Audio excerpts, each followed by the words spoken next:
Hello everyone. So life is a journey जो हमारे साथ शुरू होती है और हमारे साथ ही खत्म हो जाती है। But for a mother of an autistic child, life takes a restart जब हमारे बच्चों का डायग्नोसिस आता है। ये शब्द ऑटिज्म सिंड्रोम जनरली पेरेंट्स को डरा देता है और उनको लगता है कि अब तो उनकी लाइफ डाउनफॉल की तरफ ही जाएगी। आफ्टर ऑल, पेरेंट्स बनना सबका सपना होता है। हमें कई बार बताया जाता है कि हमारे बच्चे अलग हैं, डिफरेंट हैं, जिसकी वजह से हम अपनी जिंदगी और अपने बच्चों की जिंदगी को फुल पोटेंशियल से जीते ही नहीं हैं। पर क्या हम सबकी जिंदगी इतनी सिमिलर होती है कि हम सबका नॉर्मल सेम हो? I don't think so. तो नॉर्मल होता क्या है?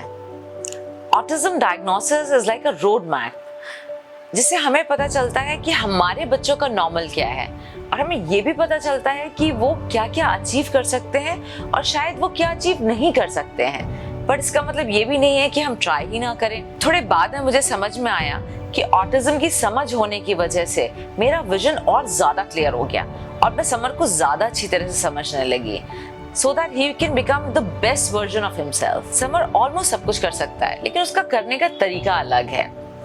लोगों की डीमोटिवेटिंग बातें और कमेंट्स ने मेरा भी कॉन्फिडेंस शेक कर दिया था, लेकिन क्योंकि वो सारी बातें बेसलेस और ऑर्थोडॉक्स थी, इसलिए मैंने डिसाइड किया कि मैं सिर्फ अपनी सुनूंगी। मुझे धीरे धीरे समझ में आने लगा कि मुझे अपना थॉट प्रोसेस और कॉन्फिडेंस अंदर से ही लाना होगा, अपने आप को परेशान या ट्रॉमेटाइज करके नहीं, बल्कि प्रैक्टिकलिटी को ध्यान में रखते हुए करना पड़ेगा। एक्सपेक्टेशन के मोड में रखकर हम सामने वाले की सिर्फ इंडिविजुअलिटी एंड ओरिजिनलिटी को चेंज करते हैं, इससे किसी का भला नहीं होता। इसलिए उनकी आइडेंटिटी बनाए रखना उनकी प्रोग्रेस के लिए बहुत ज़रूरी है। तो इस ऑटिज्म अवेयरनेस डे पे मैं आप सभी पेरेंट्स से रिक्वेस्ट करती हूँ कि अपने मन की सुनिए और अपने बच्चों को समझिए। लोगों को नॉर्मल की समझ ही नहीं है, इसलिए अपना नॉर्मल खुद डिफाइन करिए। Happy Autism Awareness Day to everyone. Thank you so much for watching, and don't forget to share this video to as many people as you can, and also don't forget to like and subscribe our channel, The Biggest Boy.